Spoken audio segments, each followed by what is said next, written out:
არ დაიჭირო მარიხუანის დეკრიმინალიზაციის მოთხოვნით საპროტესტო აქცია თბილისში და საქართველოს სხვა ქალაქებში.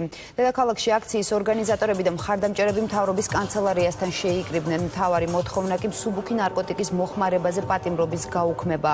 დღევანდელ აქციაზე დეპუტატებიც იმყოფებოდნენ. პარალელურად პარლამენტში უკვე დაწყებულია იმ კანონპროექტზე მსჯელობა, რომელიც მსუბუქი ნარკოტიკის დეკრიმინალიზაციას ითვალისწინებს.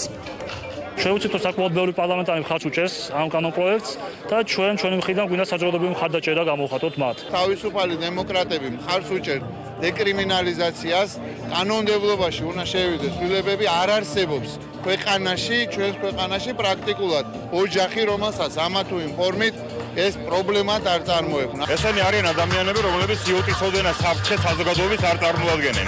რატო ვიჭერთ? სახელმწიფო თვითონ ქმნის ამ პრობლემას.